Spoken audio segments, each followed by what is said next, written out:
All right, all right, all right. Let me get this pulled off right here. Hey, how's it going, everyone? Good morning. Happy Monday. Holy shit, it's been a couple weeks, hasn't it? My camera's all. Hold on, let me bring my camera down a little. There we go. There we go. So, boom. It's flannel season. Fucking love it. Um, so, tea time with Blazing. Wow, it's like I said, it's been a couple weeks. I had to take a bit of a sabbatical, find some catharsis, figure out what the hell's going on, what I want to do, and this is kind of where I'm going with it right now. Of course, like I said, so this is technically episode two. We'll call it 1.1. I'm not going to go into any other stuff from the past. So this is about moving on to the future. Um, Although the other week when I did do a first response video, that's I kind of did use that because I want to set the pace. It's been something I've been wanting to do is response videos to specific ideas, philosophies, and etc. That's kind of what I'm going to be doing this morning. But before I do, um, the goal is Mondays, Wednesdays, and Fridays, all in the mornings, anywhere between 11 and 12. I'm gonna try to start it around between about 11:30 ish because I want to keep it in the AM, but I understand time zones, so it's okay.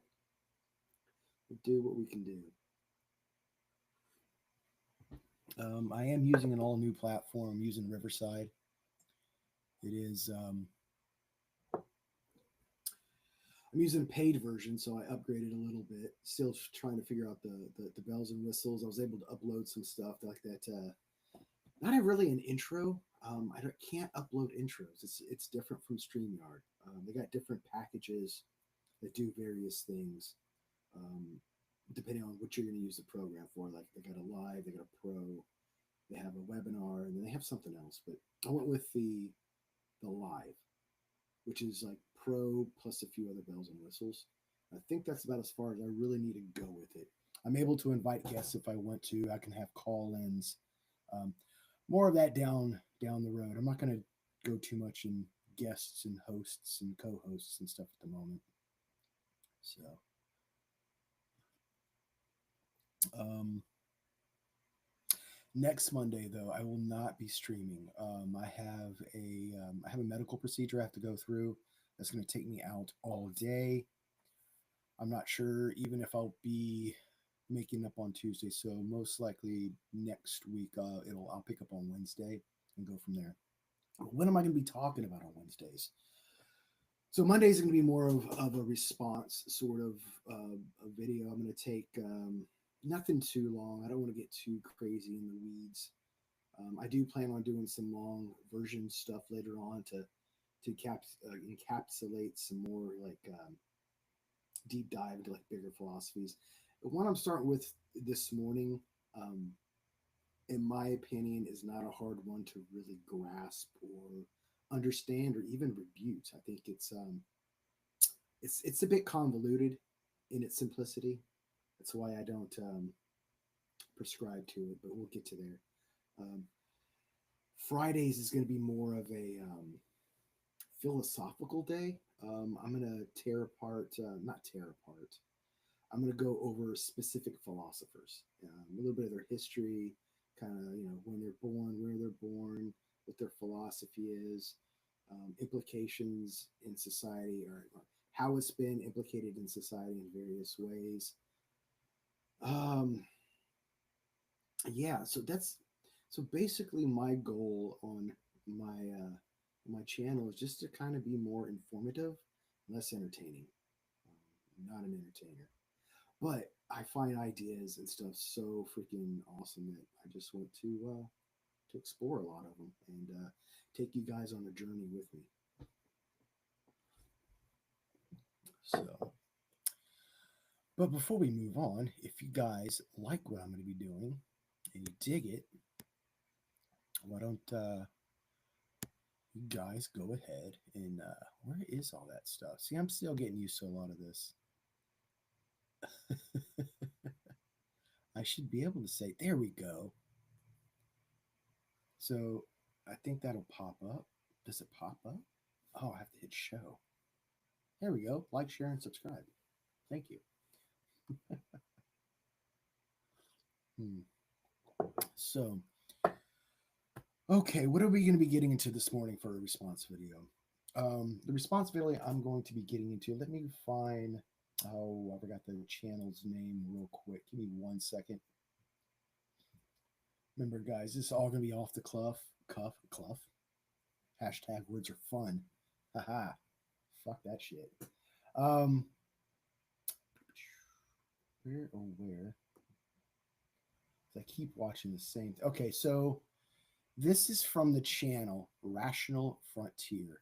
I'm going to put the link in the description so you can check out their other stuff. And don't worry, I do plan on reaching out to the gentleman after I get done with this and just providing him a link of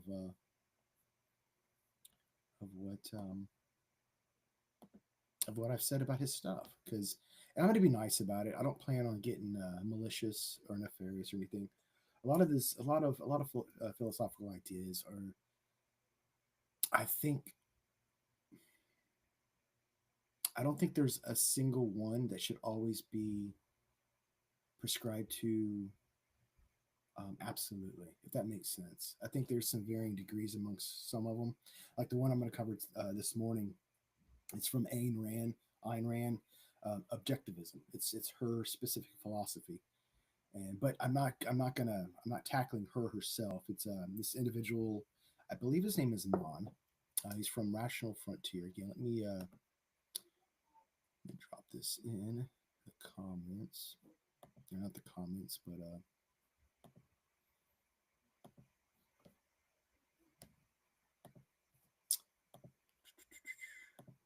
drop this in the description, so it should be there in a moment. You might have to refresh though, guys. That way you guys can find this video too. Check it out yourself and critique it, or and at any time, if anybody has any issues with my interpretation of something or my conclusion on something, please feel free to drop a comment. Hit me up offline. I have Facebook page, Blazing Blasphemer. You probably check me out there. Up those followers so I can stream to Facebook too. I need 100 of them. I only got 12. I'm not going hammer on I'm not going ham on Facebook. Let's put it like that.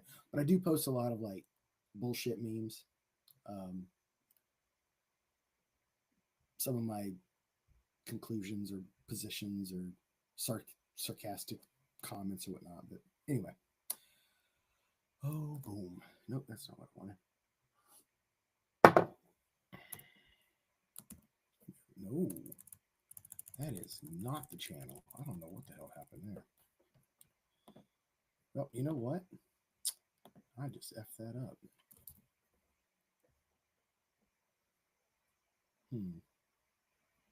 I hope everybody's having a good Monday so far. I tend to think Mondays are the start of the work week for most people. I unfortunately do not fall into that category. So let's see. Let's copy. All right. So in the description is a link to the video itself. So if you guys want to check that out and and give your own perspective, that would be awesome. If not, that's awesome too. So yeah. Anyway, link is now in the description. All you have to do is hit the refresh button. And without further ado, let's go ahead and bring up this video. I do believe I have it queued.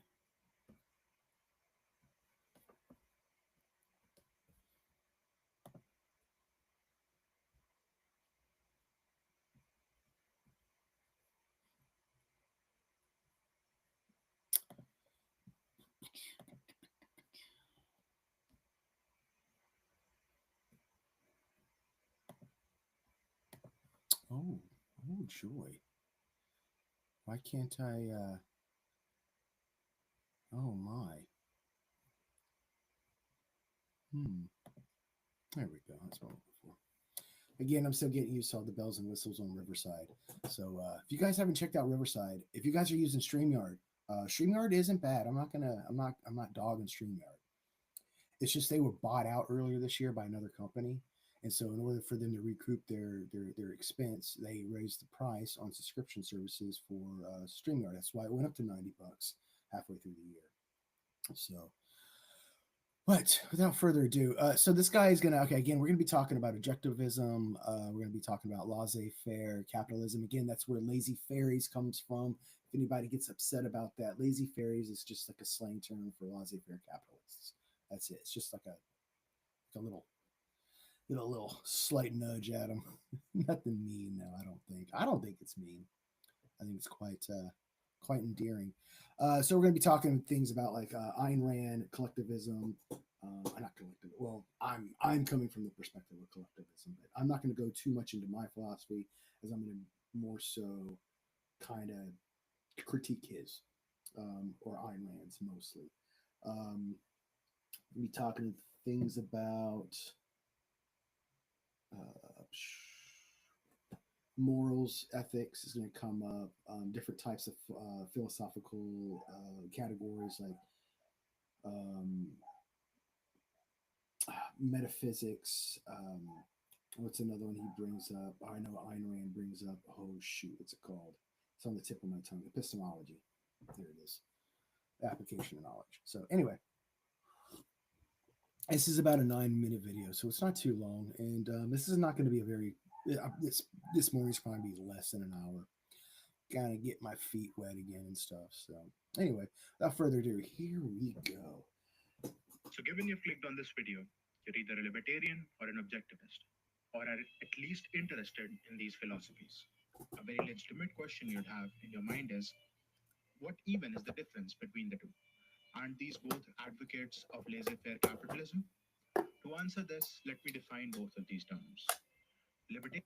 First of all, I'd like to say that I'm not here watching this because I'm an objectivist interested in it. I'm interested only in so far as to call it out for what it is, which I think is bullshit. But that's just that's my conclusion on it, and I will go into reasons as to why as we get into this. First thing, libertarianism. Back in the day, it started off as more of a left-leaning ideology, and I really hate using left-right, but for practical reasons, we're going to go with that.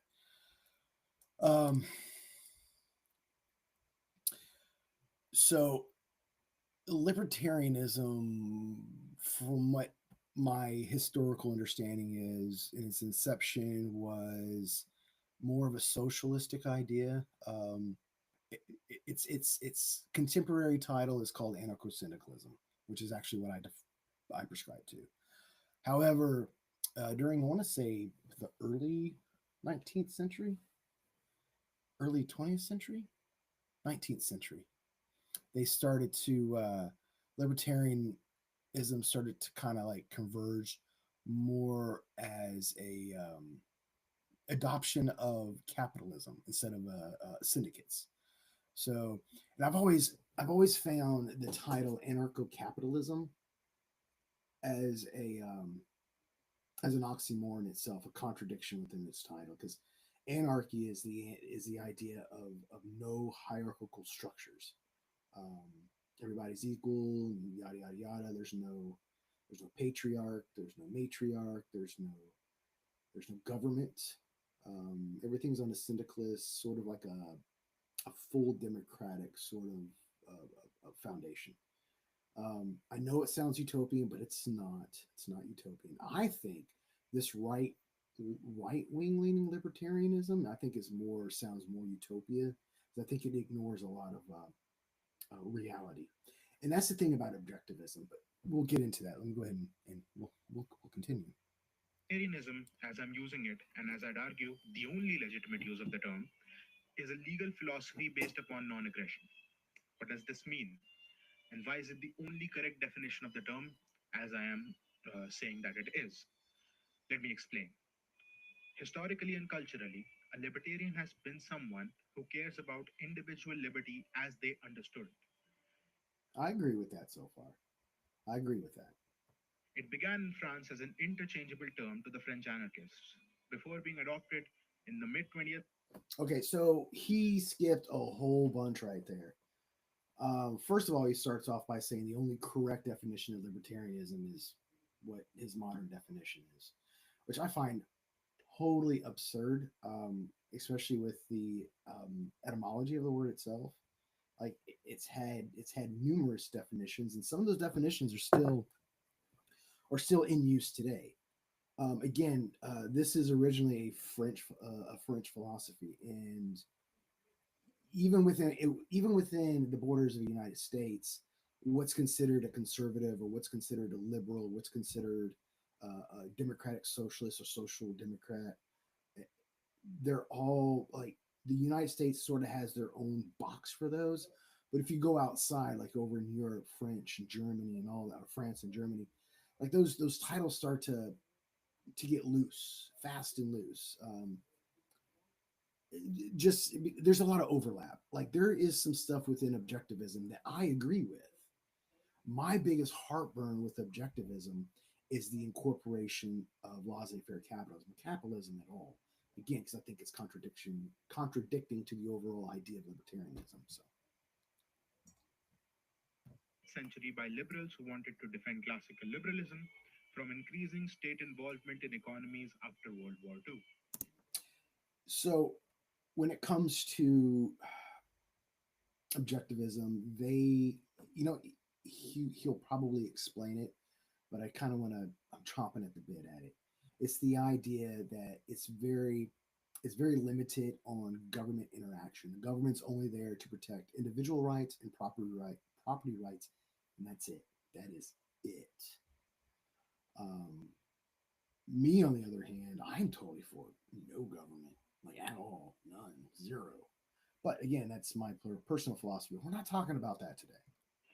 What we see here is that people who use the term libertarian throughout used it to distinguish themselves as defenders of individual liberty as opposed to those around him who were for the erosion of individual liberty. What follows is that for a proper definition of the word, we need a proper definition of individual liberty. So, what does individual liberty mean? It means to respect the fact that an individual is a sovereign being, independent from others around him, that his mind, his soul, his body is his alone. So those aren't things I would actually argue against. I wouldn't use the term sovereign, because I think it goes into the whole sovereign citizen thing, and I have some heartburn with that. I'm not a sovereign citizen, although some people misinterpret my philosophy as that. I'm not. I'm actually more of a collectivist. When it comes to sovereign citizens, again, they're more of individualist. They're more libertarian, right wing, or more. Don't tread on me, libertarian. Don't step on the snake, man. Um, I'm sorry. I see that flag sometimes flying around here, right next to a thin blue line flag, and I just, I just smack my head. It's like the irony. Anyway, it's a whole other thing. Whole other thing. So, um, first of all, I think he is setting up a false dichotomy. It's either this or that. It's either you're purely individual or you're not. It seems as though this philosophy of objectivism tends to well, we are talking about libertarians, so let's go ahead and continue with that. Sorry, I'm getting ahead of myself. And from his very I have been watching Ayn Rand shit for the past week, so I can just make sure I totally wrap my hand around this shit. I've explored objectivism earlier in my life. It's a very popular philosophy with a lot of young people, especially those, leaving the nest, and they're wanting to make us, stake their own claim in the world and be their own person and be successful and yada yada yada. And don't get me wrong, all that is commendable. I just think it's short sightedness when it comes to the implication and the understanding of how we interact as individuals. nature, from the type of thing that he is, a rational being, he has certain conditions of survival, namely, that he be free from the use of physical force. So first, okay, so there are certain things we need for survival as human beings, but I wouldn't say it's the namely that we have to be free from the use of physical force. I mean, yes, being oppressed is not something we need. We don't want. I'm sorry. Being oppressed is something we don't want.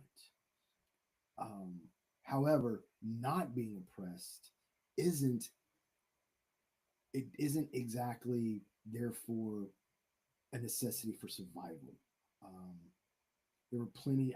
There were plenty of people that have been quote unquote lived their whole entire life in some sort of like oppressive solitude or oppressiveness or slavery or indentured servitude or yada yada yada yada. Did those people survive? Yes. On which spectrum compared to others? Probably not. Um, I only point that out is because within this philosophy of objectivism has this idea that morals are objective. Um, Everything is there's like a right and wrong. Like there is black and white. It's a dichotomy. It's binary thinking, which is why I think this philosophy is so simple minded. I don't think it really explores a lot of nuance in reality. So again, because like some of the fundamental things we need to survive is like water and shelter and food. Like those are the bare necessities to survive. There's other things we need to survive. We need social cohesion. We need relationships. We need something to do. We need a driving purpose. We need something to get us going in the morning. I guess a lot of that is our defining our desires and going out there and tackling them. Is that done only on the individual level? No, not at all. Because to use force against a man is to make him do something which his rational mind I agree. So he's hold on. knows to be wrong. And to make him betray his mind through the coercion of his body is to make him destroy the root of his own survival, his sovereign mind. So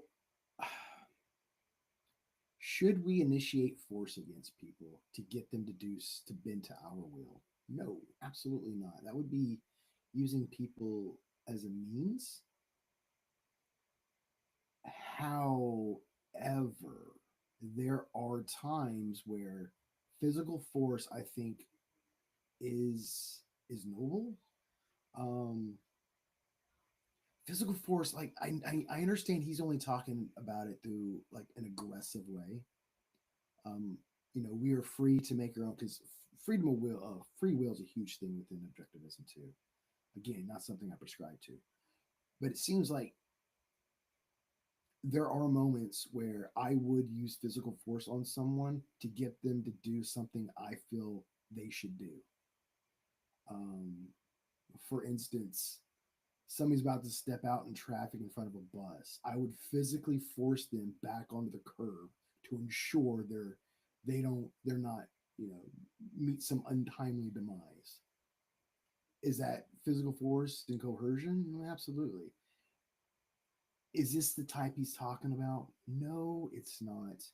But I think it's important to point that out. I think it's because it gets us to think outside the box, outside of this whole, you know, because he's going to go down the whole, I think it's like a non aggression pact or agreement or something like that.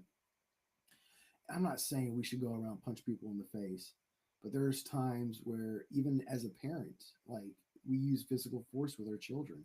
I'm not saying beat them. Again, um, sticking they're about to stick a finger in the wall socket or something. We physically force their hand back, just shit like that. When people use words like aggression and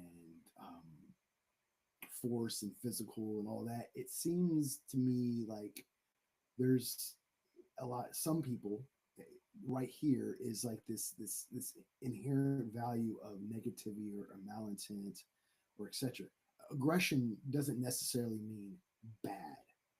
I can aggressively uh, uh, hike.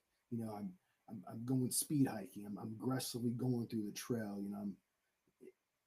Aggressiveness isn't necessarily a bad thing, but in this context, it's used in a bad way, and I think that muddies the water. First of all, I think objectivism is full of a lot of fallacies, and this is sort of, I feel, is like an equivocation one. It's like, yes, you don't want to be aggressive toward people in a maleficent way or malicious way, but there's times to be aggressive towards somebody in a positive way or in a desired feeling way. Sometimes aggressive sex is good. Some people dig it. And so you must not initiate physical force against a man. Said another way, I also want to point out the whole idea of not coercing anyone, I think is BS. I don't think there's a system in which there isn't some level of coercion, not necessarily bad or not necessarily good. There is bad coercion and there's good coercion. I just think that again, it's simplifying the word coercion and just in a malicious intent. And I think it's the level of what the coercion is and the acceptable moral coercion. Um, the way he's explaining it, you know, hey, I wouldn't walk up to you, punch you in your face, and take your PBJ sandwich because that would be physical force and coercing that sandwich out of your hands. That would be bad. That would be 100% bad. However, if I found you in the desert and you're starving and you're like so withered away, like, and all I have is a PB and J, and I'm forcing that down your throat so you can survive, not all at once, little bites, of course, maybe mixed with some water. I'm physically forcing you, I'm coercing you into survival. Again, it's how these words are used in the situation which they're used, in the scenario in which they're used. I don't think simply saying "don't hit someone" explains the whole fucking philosophy. I'm just saying. a man's body is controlled by his consciousness. That is, the physical limited resource of the body is, from the moment of being conscious, the first position of a man's consciousness, his mind. To try to put this resource, his body, to an end contradictory to the man's consciousness would be an act of an initiation of an aggression. Aggression being defined as a contradictory action on scarce means. Scarce means here being the body. So what he's saying is that the body, your individual self, your sovereign self, is a limited resource. Only you have claim over your body. Nobody else has claim over it. And he's going to touch on this. Like somebody can't use your body simultaneously, like while you're using it. There has to be a single entity that controls it, which is the id. Um,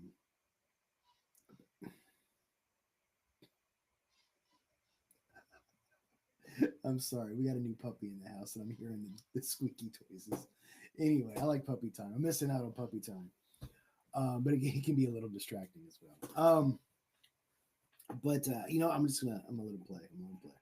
Here, we can see that the fact that man's body is a physical, scarce means is what leads to the fact that contradictory action against him is wrong. Because the aggressor and the man cannot use the same body at the same time, so only one of them must have rightful claim over this body. Which So I don't disagree with him on this point. Only you control your body. You are quote unquote sovereign over your own body to a point, unless you transgress against someone, get thrown in prison, but whatever. Um, for just reasons. There's definitely an argument for justified or not justified. Mm, Let me clarify that. So, and the reason why I don't disagree with him in this avenue is when it comes to abortion rights. Like, this is the same argument I use for pro-abortion. Like, the person has a right over their body, and if there's something growing in that body that's going to affect the rest of their life in any form or capacity, um, you're quote unquote your right over your body. You have sovereignty over your own body. See, now I'm using that word. Like I said, there are some parts of objectivism I'm going to agree with, and this is one of them. For the avenue of again, pro-abortion, not pro-abortion, pro-choice. Pro-abortion doesn't sound very well. Well, I don't know why. I think people get hung up on terms too much when it comes to some stuff, but like I am this morning, obviously. of course, the man himself, because control of his body is control of his mind. So I just want to back up real quick when he talked about consciousness controlling our bodies and us, us, our consciousness is our rational being, blah blah blah. Because it's basically what objectivism is. We reason our way into the stuff. There's no, I mean, we ignore emotions and we use pure reason, etc., etc. Which we'll get to that. First of all, so right there on the right, that's Ayn Rand. I want to say she was probably in her 40s around this time because the guy next to her is, if I remember his name right, Nathan Howard or Howard Nathan, Nathan Howard. He's like in his 20s in this picture. And there's a reason why I know this because they had an affair. She was married and they had an affair. He was such a huge, huge fan of Iran that he did what he can to win her affection, and they had an affair for a while. I guess it got to the point where I guess it turned toxic after a while. I don't want to go into the entire history because I might be confusing some of it with somebody else. She had a relationship. There was a moment where she slapped someone 3 times. It's a funny story though. The woman had a very interesting life. I mean, her life is interesting just to look into. She was born in 1905 in Russia. I want to say she became an American citizen. I can't remember when. Maybe the I can't remember when. I'd have to look up the history, but she ended up coming to America, becoming an American citizen, author, writer, philosopher. So Russian-born American writer, philosopher. She wrote some of her more popular books that she wrote was Atlas Shrugged and I want to say Fountainhead. I think Fountainhead, both of which were made into movies. I've seen Atlas Shrugged. I have not read any of her books. When it comes to her philosophy writing, all she has written is novels, fictional novels. She hasn't written any actual philosophical books. All her stuff is either in interviews or even in her interviews, she doesn't go into like nuanced detail about her philosophy. She always references her writings. Go read The Fountainhead. Go read Atlas Shrugged, etc., etc. I want to say she wrote more than 2 books, but I want to say 8, between 4 and 8, somewhere around there. I can't remember off the top of my head. But interesting woman. If anything, about Ayn Rand, excluding her philosophy, she had a very interesting life. She was very, it was, she passed in 1982. She was very anti-communist. She grew up, of course, under the czars, Russia, and all that. And look, Leninism, I agree with. I'm not a fan of Leninism. I am, I guess, I'm more of a soft socialist. That's probably why I'm an anarcho-syndicalist. But definitely not a Leninist. Um, I thought Lenin, especially Stalin, that Stalin is definitely not a Stalinist. I think there was too much authoritarianism within Leninism and especially Stalinism. So, or Stalinists. I don't quite. So, I mean, I understand that from her perspective why she would not not enjoy that. Like, I get it, but again, I don't think it's the end all be all of what actual communism is. There actually hasn't been a state of actual communism. And I say state not as in a state government, but the state of being. Because remember, communism is stateless, classless, and moneyless. The body is not a separate entity from the mind, but the two are in an integrated whole. And to force So, okay, so is it dualism that he's kind of touching? No, okay, so let's not even go into that. So basically, what he's saying here is that the mind and body are one. The mind controls the body, and etc. etc. Consciousness is an emergent property of physical processes in the brain. That's my understanding of it. That's kind of what I'm going with. When I think consciousness, I think it's an emergent property of physical, biological, and chemical processes of the mind, of the brain. And I'm going to get more into this, and because I think this is one big thing that objectivism ignores is biological science. And I think with that being said, I think objectivism totally falls flat. The moment you because objectivism is supposed to be based on the idea of the real, of reality, excluding any supernatural. Like Ayn Rand was an atheist; she believed in nothing supernatural, I'm 100% on there on that page with her. However, I think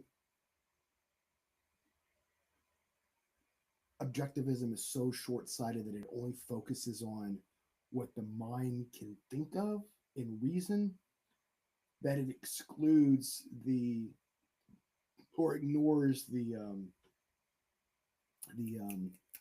our mind's ability to be duped, fall into our brains are fallible. So here's something. Um, the rubber arm experiment. Look that up. It's pretty interesting. It'll show you what I mean by the mind is easily tricked. Our reasoning can be easily tricked. Our brains are susceptible to being duped, to being tricked, to being optical illusions, etc., etc. Um, so, within objectivism, the way it's explained from this gentleman and from Ayn Rand and people like Yoren, I think is his name. Yuron. He's another Ayn Rand activist. You can find him on YouTube. He's done some. I think he's did a debate with Alex O'Connor, Ben Burgess, and a couple other people. Again, I don't. I listen to him and his interpretation of objectivism. I think is even kind of missing the point sometimes, even from Ayn Rand. But I'm not going to really go into him.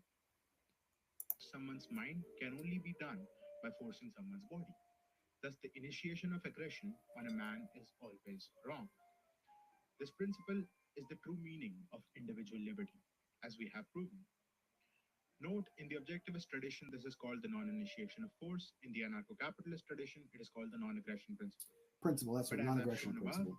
they're the same thing really. Simply the point of approach and terminology of proof is different. So now we have shown that only someone who adheres to non-aggression is adhering to individual liberty. I wouldn't say he's shown it as more as just explained his position on it. That's one thing I've noticed about objectivists when they are quoting Ayn Rand or whatnot, or they're talking about libertarianism or objectivism. They talk about it in an absolute, and when pushed on it, they tend to just quote Ayn Rand, as in Ayn Rand's proposition of it is also absolute. It's like a circular argument type thing, sort of like the Bible's real because the Bible says so.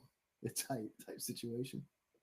I've noticed that a lot with Ayn Randians, and that's another thing. I might tend to say Randians, and I mean objectivism. I understand that she doesn't like that. She mentioned it in an interview. She doesn't like being considered, or she doesn't like her philosophy being labeled Randists or Randian, because she feels objectivism is more appropriate because objective life, world, reality. I don't know. I think it's such a short-sighted philosophy, and the title is even just ironically so. And thus we validate our definition that a libertarian is only someone who adheres to the non-aggression principle. Now, Only adheres to the non-aggression principle. Like that's the only principle that you guys adhere to. Like the only thing that makes that just I don't know, man. I probably would have reworded that.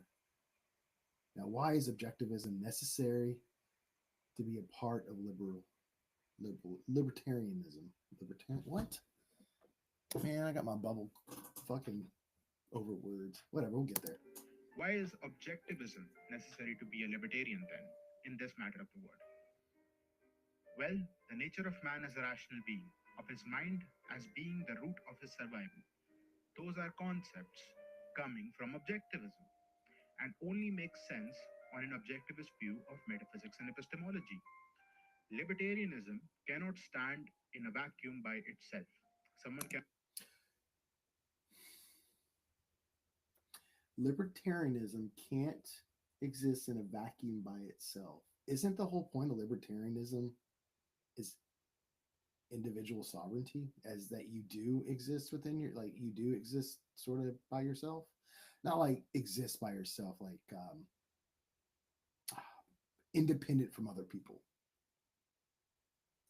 And like, okay, so we are independent from other people, but we're also dependent on other people too. This idea of libertarians or objectivists or Randians have this idea that we are completely and utterly in control of our own individual faculties, and in no way or form are we supposed to depend on other people.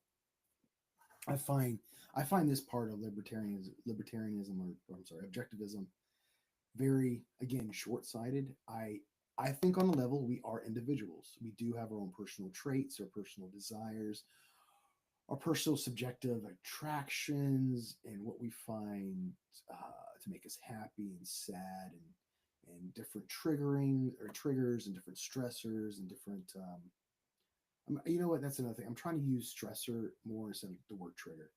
I think trigger has been so co-opted in contemporary times that it's lost any like useful meaning. So like stressors, the way we want to dress, I mean, we are individualistic in a lot of ways, but a lot of ways we're not. Show me one person that was born an individual, has lived their whole life. I'm sorry, was born independent, lived independent, succeeded independently, and obviously died independently.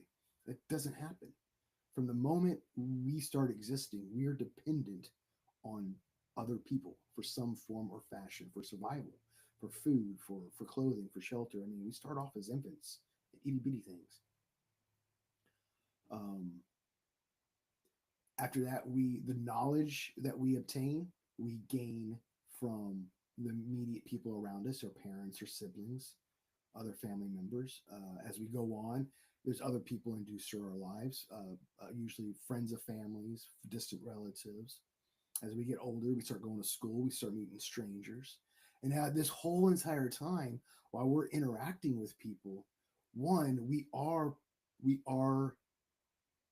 simultaneously constructing our own individual self in contrast of other people, while also working on being dependent on a social level with these people as we get to know them and learn and interact with them. So it's like a double-edged sword. This is what I think objectivism totally ignores, that on some level, yes, we are individuals, but the buck does not stop there. There's we are social creatures by evolution, biological evolution. We are social creatures. We cannot survive completely and utterly alone. You put somebody in a fucking room by themselves for a period of time, they'll fucking go nuts because they don't have that interaction. People need interactions. I'm a I'm not a very socializing person. I've tried, and I've only drove myself nutty doing it. But I still have to get out of every once in a while. I still got to leave and step out of my comfort bubble and go meet other people and interact and all that, because I need that too. I mean, I don't need it as much as some, but I still need it on some fundamental level to keep my scruples about me. cannot just decide to get up one day and say that I will not aggress from now on. I will adhere to non-aggression without knowing why they must do so.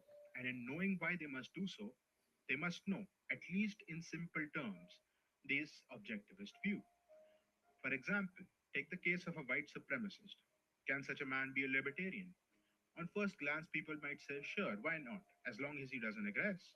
But consider this more deeply. This man considers, say, black people as metaphysically evil or inferior. His worldview, his philosophy is dependent upon this fact. What reason does he have to respect their rights? The statement, I hold something to be metaphysically evil, but I will not destroy it, makes no sense. And so, Okay. Um, I'm not going to argue against race. I'm not going to argue against someone making an argument against racism. I'm just not going to do that.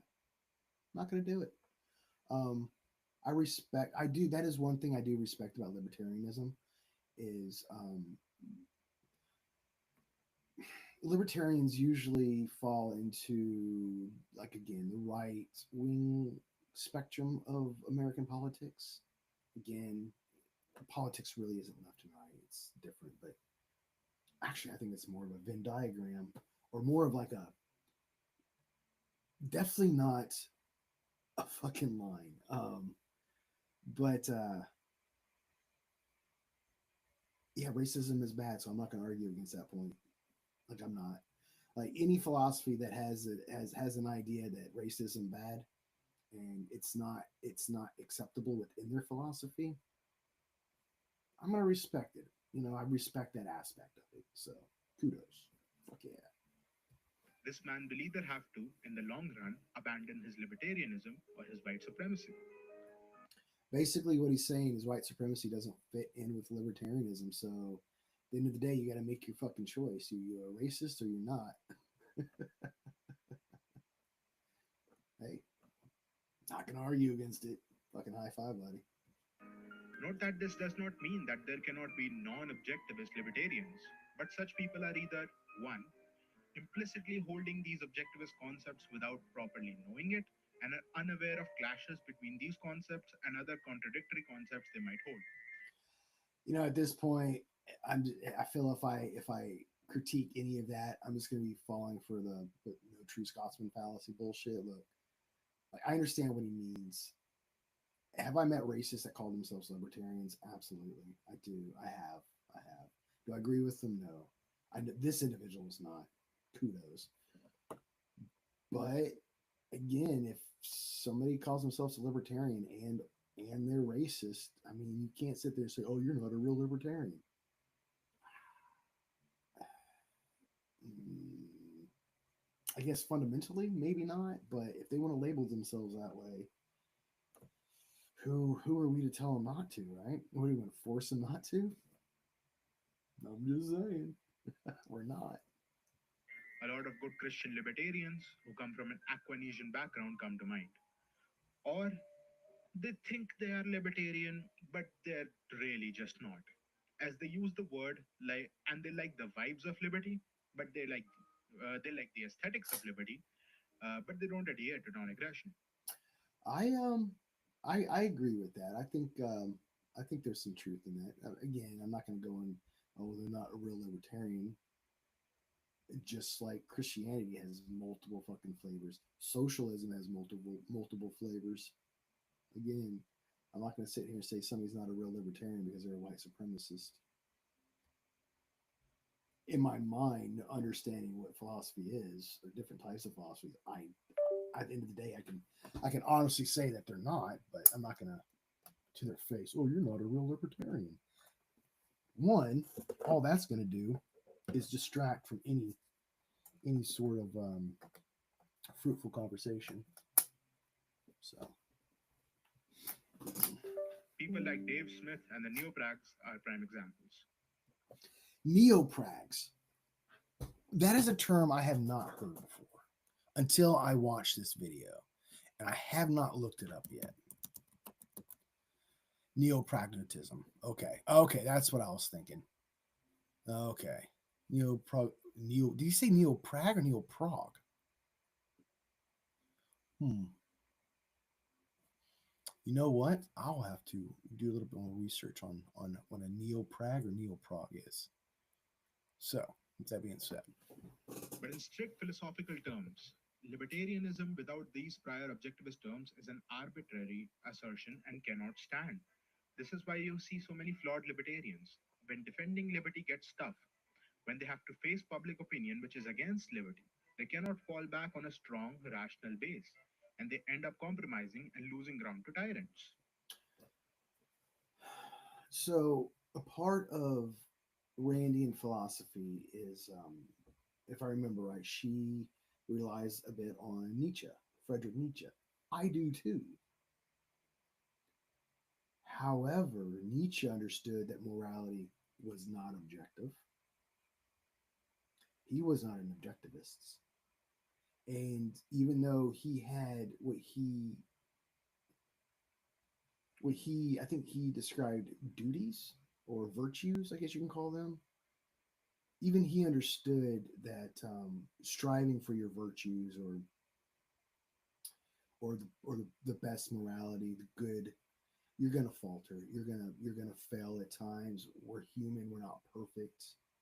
And I feel as though that that's what's going on here. Is he recognizes man's futility or failures or ability to fail because we're not perfect beings, but using that failure, using that human condition to sit there and then say, well, then you're not a real libertarian because you're failing at it. I think that's the wrong way to look at any philosophy. Well, or in this situation, I think this is the wrong way to look at something like that. Um, I'm gonna put all my old Christian hat on real quick. Even a lot of philosophy, even Christianity or other philosophies, recognize the fact that we are we are. I don't like using the word sinners or broken or anything like that. We're not born bad. We're not born broken. We're not born with sin. But as we progress through life, we're going to make mistakes. We're going to ruin friendships because we're not perfect. I think libertarian. I think he's forgetting that. I think that is. I think sometimes objectivism ignores the human condition, what makes us human, which is our flaws as well. And our flaws is part of falling short sometimes. Immigration, gun control, flag burning, whatever the issue of the day, you will see these people being unable to defend liberty in the circumstance and try to do nothing but compromise with the enemy. It's because they don't have an answer to these fundamental questions of philosophy that objectivism provides, and that liberty. Objectivism doesn't answer all philosophical questions. This is the thing. Objectivism or Randian philosophy pulls from metaphysics and epistemology. Well, there's like what three other branches of philosophy that they ignore that you can find answers in. Just saying. Just saying. Again, it's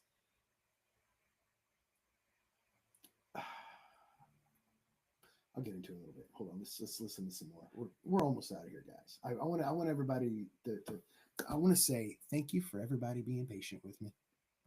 Has to be libertarianism has to be based on, and so they fall prey to anybody who has an answer, any answer at all. For example, in the description, I do agree. Um, you know what? I'm just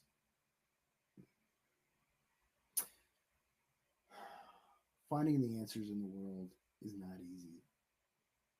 But I will tell you this: objectivism doesn't answer all the questions. There's questions that no philosophy has been able to answer yet. I'm just saying.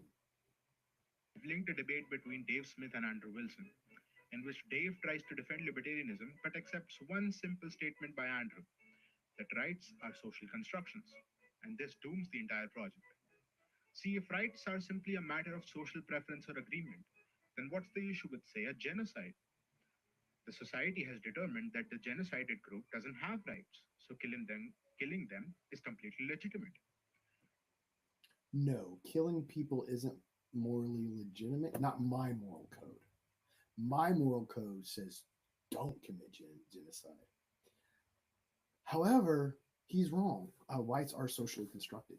And he sits there and literally gives evidence of that while ignoring it as evidence.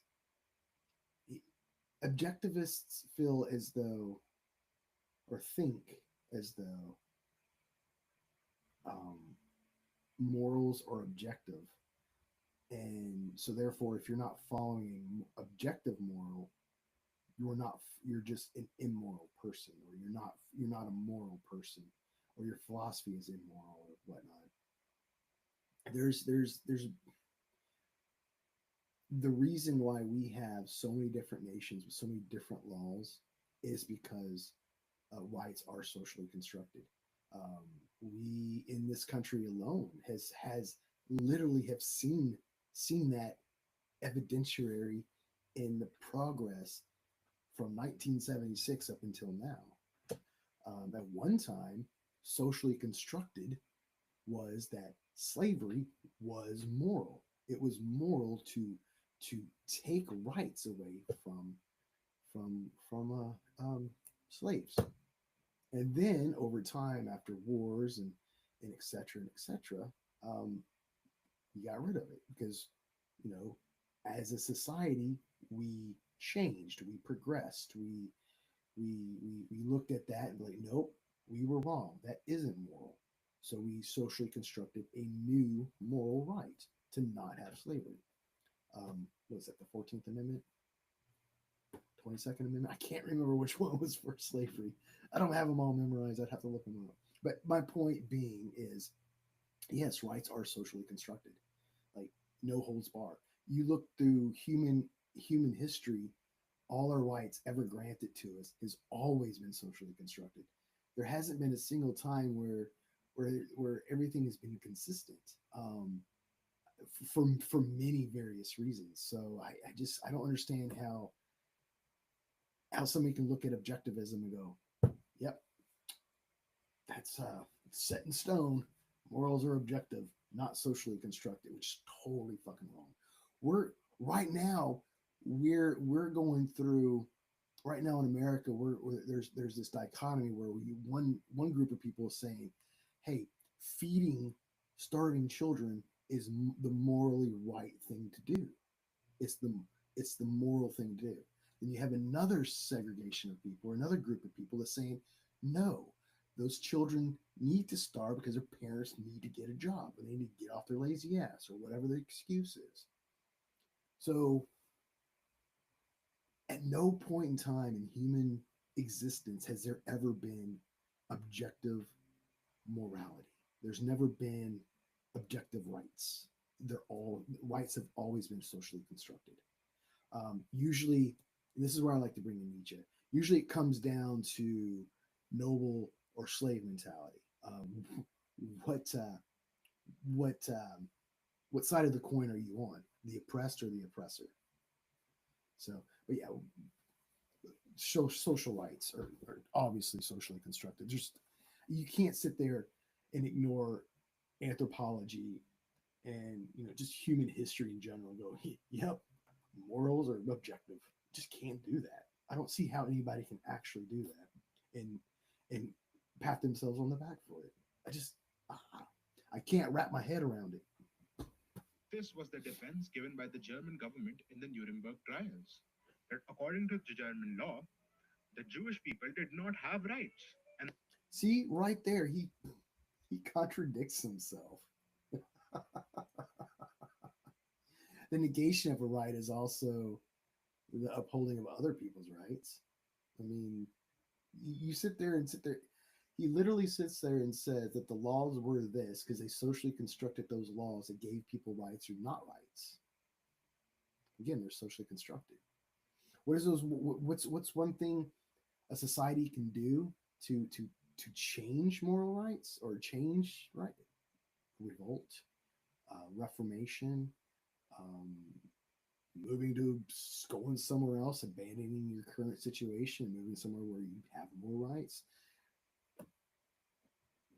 Yeah, thus it was completely legitimate to massacre them. To counter I mean, and even if you think of the Nuremberg trials, you're looking at one swath of the world saying, "Hey, your constructed rights in your country was wrong. These are right," and they being bigger, the axis of allies, well, they were in the majority. So guess what? Nuremberg trials were bad for the Nazis because they were in the minority. They were, I will say, my moral foundation, bad. But if you take a step back and you look at it from outside in, again, no matter what side you're on, there's still socially constructed rights. this argument, the opposition had to rely on It all depends on who's in the majority to force those rights, or enact those rights, or give those rights, or allow those rights to flourish. It's the majority of society that does that. Sometimes it's not. Sometimes it's a totalitarian regime. You got dictators or whatnot. It is one person dictating all the rights amongst all the people. But still, it still goes into the idea. It still negates the idea that rights are objective or morals are objective. a concept of natural law. And to win that debate with Andrew, Dave would have to have done the same, would have to have made an argument from the nature of man, which But this is the thing. Like you're ignoring the nature of man. is the objectivist argument. So if you're Like they want to like an objectivism entails this idea that there's nature's laws that we have to follow. What? Like that is so ambiguous. So ambiguous. What fucking word was that? That's so ambiguous. Why can't I fucking talk? That's so vague. Words so vague that it doesn't really do anything. Because again, I pointed out that part of the human condition is, you know, to fail and falter. And if you're ignoring that, then you're ignoring human nature's law. I don't know. I when I look at nature's law, when I hear that term, first of all, the argument from well, nature, I think is stupid. Um, just because something's natural doesn't make it right. Poison ivy's natural; you're not going to eat it, right? But nature's law, I think of physics and how physics um, affects the universe, the cosmos, the world, us, everything. I mean, we are subject to nature. We are not a free-willed species. We are subjected to natural law when it comes to physics and chemistry and biology and etc. Um, but natural law in the vein of therefore it's objective morals or rights, I think is totally missing the point.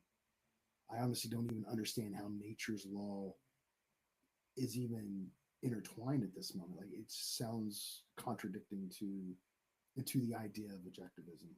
a libertarian watching this is your call to action to learn objectivism. I suggest starting You know what? Even if you're not a libertarian watching this, I think you should learn what objectivism is so you can identify it. I know Rand Paul. He's a representative of the state I live in. He's an objectivist. He's a Randian. I think his dad is too, if I remember right. And that's the thing because objectivism has been within our political government for fucking decades. So it's good to understand different political philosophies. Um, I think I think the people would. I think again, even if you're not a libertarian, it's always a good idea, especially if you're into politics and you're into metaphysics and you're into philosophy and all that. It's good to understand that stuff. Political philosophy is one thing that I like paying attention to. I'm not like not a college graduate. I'm like, how many years of philosophy did I take? 2 years? Not even that much. Just enough to like get the brain going. Trust me, when I fucking philosophy 101, dude, I was such a dummy. Still am. I still am. I'm still a dummy, but I love being a dummy. But we're all dummies, right? Um, that's on a spectrum, of course. My tea is done. By the way, this morning has been brought to you by Earl Grey. with the Absolutely. fountainhead, then Atlas Shrugged, then objectivism and philosophy. I'm going to say this right now. I wouldn't say you have to read Atlas Shrugged or Fountainhead or any of her books. There's plenty of interviews. He's going to mention a whole library of a gentleman that's given lectures on Ayn Rand. They're long. They're very long. I would even say advise you to go look some of that too. Like, don't take his resources as just whatever. Look this shit up. He's going to mention a cat here soon, Liquid Zulu, that I I'm going to start listening to because I'm curious to know what his uh, his interpretation is. So Philosophy of Ayn Rand by Leonard Peikoff. That's the most enjoyable route. Leonard Peacock, that's who it is. A long, extensive freaking. It's on YouTube. I think it is in his description. Yeah, absolutely it is. But of course, you can take a different one. I've personally listened to audiobooks and lectures on the ARI channel. In the description, I will give a link to the 1976 lecture series given by Leonard Peikoff. And I do not exaggerate this when I say that nothing was the same after listening to that. You should also listen to the content of my friend Liquid Zulu, So that's not what Liquid Zulu looks like. He actually looks more of a pasty Irish kid. uh, who has given Nothing wrong with pasty Irish kid. I mean, I get it. You guys need souls. You got freckles and all that. an integration between objectivism and anarcho-capitalism, a philosophical achievement which will have both positive outcomes for both of these movements in the future. Uh, and also, I would like to thank Liquid Zulu for something else, which is that uh, I made a bet with him on the beginning of this month that I'll put out my first video by the end of this month, and I'm on track to do that. So, and that has been a great motivator. So, thank you. So that is basically it for that. Um, One thing, how he ended it, but that bet he had with Liquid Zulu, dude. Even though I disagree with your objectivism or your conclusion on objectivism, or, all in general, I still find it commendable that you you withheld, you made that bet and won it or whatever, and you did it. I know you have more stuff. I'm gonna probably cover a little bit more. I don't know. I know you have some long debates. I actually watched a debate with you and someone else the other day. That's kind of how I found this guy. He popped up on my algorithm in a debate about objectivism. I was curious. And I was like, ooh, this sounds like a good stepping off point for my response video. So, um, kudos, dude. Keep doing that. I for one, I was wrong on a lot of different things when I was young too, and I had to change over time. I had a libertarian streak in me when I was young too. It's definitely a young man's philosophy. I don't know how it became that way, but it is. It's um, it's interesting for sure. It's more of an economic, social philosophy. It's two components. So, but let's see. One thing that I've noticed some people bring up, but I don't think he touched on it too much on here, but objectivists or Randians feel as though collectivism is not something that's good. That we should only focus on the ego or or individual. That we are priority. Um, I, which I'm not going to say no, but I think there is a good argument for social cohesion, for collectivism. I think objectivism ignores the fact that we are. So here's something within objectivism. The Rand that not Rand Paul, but Ayn Rand has said that um, her her focus, her priority is what's real. What what because we use our reason. That's how we get to our conclusions is throughout reason. I feel as though if we limit to ourselves to only use our minds to come to conclusions about what's right and wrong, we've already failed ourselves, and I think that's where objectivism falls short because it ignores. Um, I think it ignores science methodology, because within the methodology of science, in order to find out what is real in the world, it's this there's this idea of peer review. Not just one person does an experiment and go, oh, that's the way the real works. No, he publishes it, and then it gets critiqued, it gets peer reviewed. Other scientists of the same discipline will do experiments to see if those experiments are repeatable, and if not, then it's falsified, or it's not falsified, and or made false. It's not real. And within that, the idea of peer review, you ignore, quote unquote, the individual's reasoning, and you rely on society, a social cohesion, a collectiveness of other scientists to reach what is real. Um, and I think objectivism ignores that. One aspect of science that I think it ignores is evolution, biological evolutions of humans. I mean, you look at anthropology, you look at again biology. We have evolved as social creatures. We are collective. Um, are we also reason are we also capable of ignoring those instincts or those inherent things and trying to go break off from the herd and do our own thing? Absolutely. Um, that's what makes us human. Is that level of consciousness that we can identify that and be like, you know what? Even though that is my instinct, I don't want to do that. However, I think when it comes to there's no purpose in the cosmos. We assign our own, but when it comes to evolution and shit like that, like for our species, humans, to continue to exist, if we were to ignore the collectiveness of our human nature, I think that would actually end up hurting us in the long fall. I think that's kind of where we're at right now with the capitalism we have. I didn't want to go too far into lazy fairy, laissez faire, because he didn't touch on it too much. But I am going to go more deep in depth. I think he does another video, or somebody else has a video that's more about laissez faire. I am gonna touch on that. However, I think the next tea time with Blazing is going to be. I'm going to answer some questions for atheists because that's always perked my interest. But back on objectivism and evolution, I think because we're a social species, we've evolved that way. If you look through our history, I mean, the only way we've ever survived is together.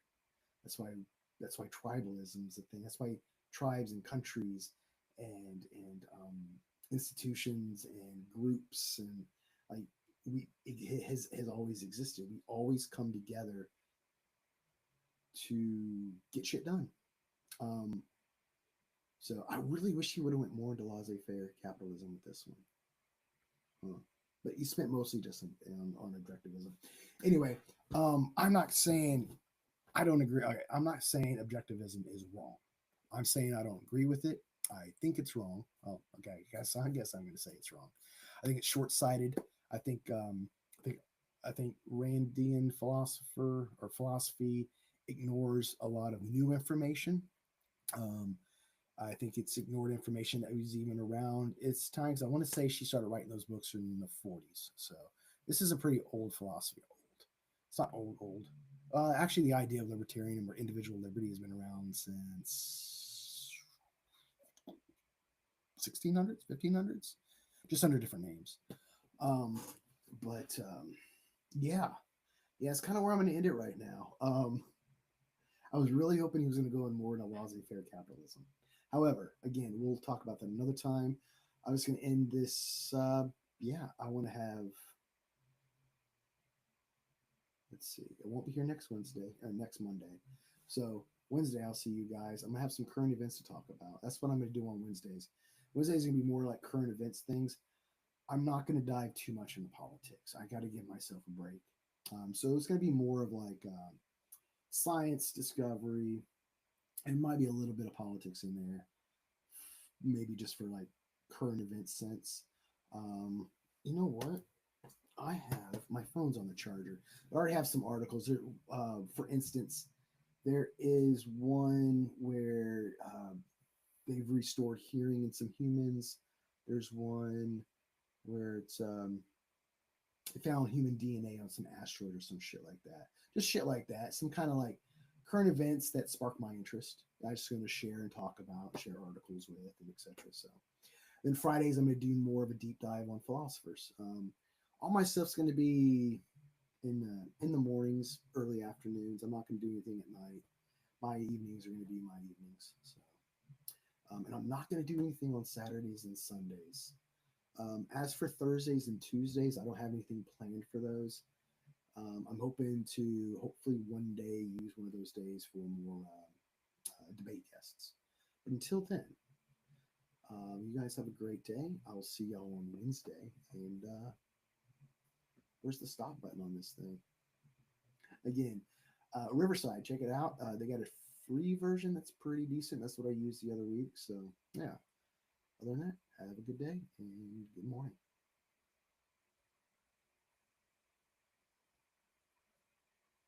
In session for all. Where's the stop button on this thing? Oh, there it is.